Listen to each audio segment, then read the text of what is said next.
j'espère que vous allez bien et que vous avez passé une bonne semaine. Aujourd'hui, je vous viens avec une nouvelle vidéo qui va vous aider à définir votre type de cheveux. Donc on va parler de la porosité, de l'épaisseur et du diamètre des cheveux et de la classification de André Walker. Donc notre premier point, c'est la porosité. C'est la capacité de nos cheveux à retenir et absorber l'humidité. Donc cette porosité, elle va être déterminée par la forme des cuticules. Il y a trois types de porosité. Elle peut être faible, moyenne ou forte. La méthode la plus courante pour savoir quelle est la porosité de ses cheveux, c'est de faire un test de porosité. Il suffit de prendre un verre d'eau à température ambiante et d'y ajouter un cheveu à l'intérieur. Il faut que ce cheveu il soit propre, sec et qu'il n'y ait aucun produit dessus. On va le laisser 2 minutes dans le verre d'eau et on va voir ce que ça donne. Donc voilà, ça fait 2 minutes, il n'y a pas vraiment grand chose qui s'est passé. Une petite partie des cheveux qui est sous l'eau, mais le reste flotte toujours à la surface. Selon les résultats du test, j'ai les cheveux très peu poreux, car mes cheveux sont restés à la surface. Si mes cheveux s'étaient rendus au milieu du verre, la porosité aurait été normale. Et s'ils avaient coulé tout au fond de l'eau, j'aurais une porosité élevée. J'ai souvent remarqué que beaucoup d'entre vous qui l'utilisaient mettaient trop de cheveux.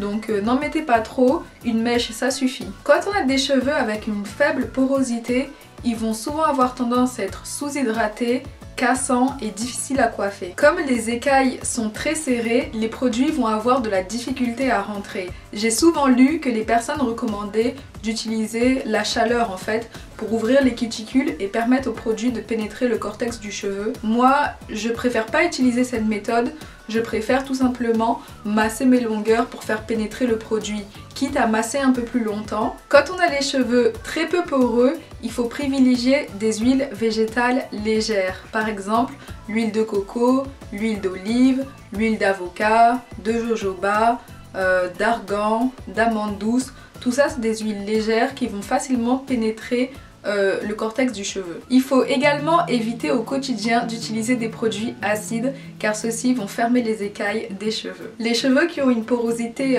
moyenne ou normale, c'est des cheveux dont les écailles sont un peu ouverts mais pas complètement. Quand on a ce type de cheveux, on peut utiliser n'importe quel produit. Les produits vont bien pénétrer et être retenus par le cheveu. Et quand on a une forte porosité, les produits vont bien pénétrer le cheveu, mais ils vont aussi s'en aller très vite. Ce qui fait que les cheveux sont secs et souvent déshydratés. Donc pour pallier à ça, les produits qu'il faut utiliser, c'est des soins protéinés qui vont en fait combler les trous qu'il y a dans vos écailles et ça va permettre de retenir l'hydratation plus longtemps. Vous pouvez aussi utiliser des produits acides qui vont vous aider à resserrer les écailles de vos cheveux. Vous devriez privilégier les huiles et les beurres épais, comme par exemple le beurre de karité ou bien l'huile de ricin. Cependant, il faut quand même faire une grande distinction entre la théorie et la pratique, car la théorie ne prend pas en compte en fait les facteurs de notre environnement. Il ne prend pas en compte la température qu'il fait dehors ou la pollution,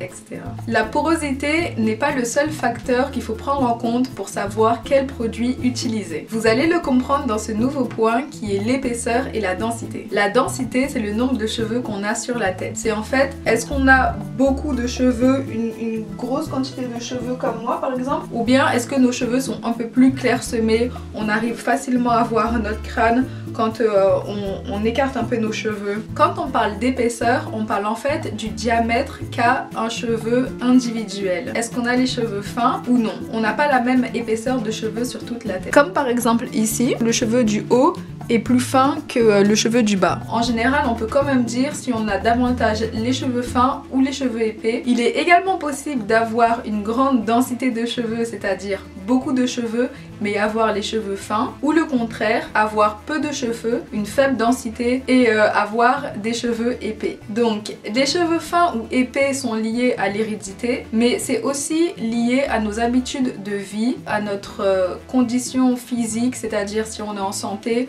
mentalement et physiquement. C'est également lié à notre alimentation, aux soins qu'on effectue sur nos cheveux et aux coiffures. Donc il est tout à fait possible d'agir sur le diamètre de nos cheveux de manière positif ou négatif. De manière négative par exemple, si vous avez appliqué des traitements chimiques sur vos cheveux qui les ont abîmés. Donc quand on a les cheveux fins et qu'on veut augmenter un peu leur diamètre, on peut appliquer des produits pour les gainer, comme par exemple des poudres indiennes ou de l'aîné, de l'argile et également des soins protéinés. Donc pour une personne qui a les cheveux fins, il va falloir qu'elle évite les soins qui sont trop lourds. Par exemple les beurres ou bien les huiles qui sont riches comme l'huile de ricin. Il va falloir plutôt davantage favoriser des produits qui sont légers, qui vont pas en fait venir alourdir le cheveu davantage. Donc il faut bien évidemment éviter les traitements chimiques ou bien les shampoings décapants qui vont venir encore plus les fragiliser et vous risquez de les casser. Pour donner l'impression que vos cheveux sont plus épais, vous pouvez également faire des coiffures qui vont faire un petit peu effet d'optique.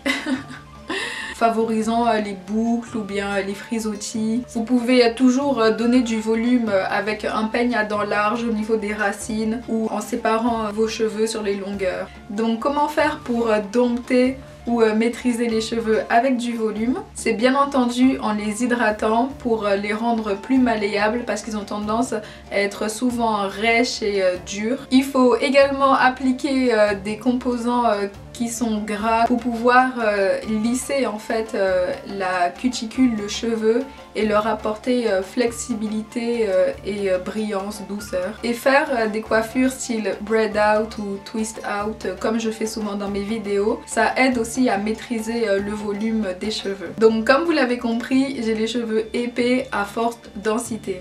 Donc pour revenir à la porosité, il est important de considérer son épaisseur et son diamètre de cheveux avant de faire un choix dans les produits qu'on va utiliser. Donc quand on a les cheveux peu poreux, on recommande d'utiliser des produits qui vont être facilement pénétrants, donc on recommande d'éviter les beurres, les produits épais. Cependant, j'ai les cheveux épais avec une forte densité et pour pouvoir les coiffer, j'utilise des beurres qui vont permettre de contrôler plus facilement mon volume. Pareil pour les gens qui ont les cheveux peu poreux. On leur recommande d'utiliser par exemple des soins protéinés ou bien des beurres ou des produits assez riches et assez lourds. Mais si ces personnes ont les cheveux fins avec peu de cheveux, c'est pas des produits qui seront adaptés à leurs cheveux.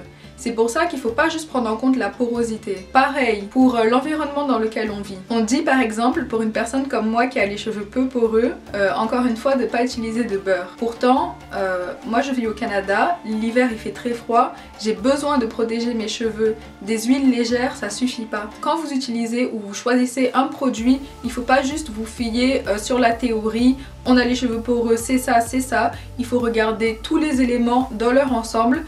Puis des fois il y a des produits qui sont pas censés marcher pour vous ou bien que vous ne devez pas utiliser mais qui finalement font très bien ou le contraire. Donc si vos cheveux apprécient un produit, continuez de l'utiliser, n'arrêtez pas parce que selon ce qui est dit, les cheveux poreux ne devraient pas utiliser d'huile légère par exemple. Donc le dernier point que je vais traiter, c'est celui de la hiérarchie faite par André Walker. Donc je vais vous mettre des images pour illustrer mes propos. Donc on m'a souvent demandé c'était quoi mon type de cheveux, tout simplement en abordant la classification de André Walker. J'ai jamais vraiment répondu à cette question parce que je n'aime pas vraiment cette classification. Donc tout d'abord parce qu'on n'a pas un seul type de cheveux sur la tête. Moi je sais que les cheveux qui sont autour de ma couronne, j'ai des cheveux qui sont beaucoup plus définis. Je sais aussi que les cheveux que j'ai ici sont beaucoup plus crépus. Donc c'est dur de dire tout simplement j'ai les cheveux 4C sur toute la tête. De plus, je n'aime pas vraiment André Walker parce que lors d'une interview pour le magazine Elle, il a dit que lui il recommandait que tous les cheveux de type 4C soient systématiquement défrisés. Donc quand on entend une phrase comme ça, on se dit qu'il y a peut-être un souci. Donc toi tu nais, tu as les cheveux 4C, donc automatiquement, systématiquement, tu dois défriser tes cheveux. Donc ça c'est assez choquant. Cependant, je vais quand même vous expliquer comment cette classification fonctionne. Cette classification, elle sert uniquement à définir notre style de boucle. Mais sinon, ça peut être aussi utile si vous voulez commander des extensions ou des mèches pour avoir à peu près les mêmes boucles que vos mèches. Pour conclure ce point, mes cheveux ils sont beaux parce que j'en prends soin. Qu'importe le type de cheveux que vous avez, qu'ils soient épais, peu poreux, fins ou ce que vous voulez, ça n'a pas d'importance. Si vous en prenez soin, vous aurez des beaux cheveux. Faut pas essayer de tout le temps se comparer. Concentrez-vous sur ce que vous avez et essayez de le sublimer. Dans ma vidéo où j'expliquais comment faire mon shampoing, il y a une des habitudes que je vais changer. J'avais tendance à faire mon rinçage au vinaigre de cidre chaque fois que je faisais mon shampoing, c'est-à-dire une fois par semaine. Mais je vais changer cette habitude parce qu'ici, l'eau est beaucoup moins polluée, donc je le ferai peut-être maintenant juste une fois par mois. Donc dans ma barre d'infos, vous trouverez un résumé de chacun de ces points avec ce qu'il faut retenir, les produits à utiliser pour chaque type de cheveux. Donc voilà, c'est tout pour cette vidéo. Je vous fais plein de gros bisous. Puis n'hésitez pas à me poser des questions en commentaire si vous voulez que j'éclaircisse certains points. Mouah, mouah.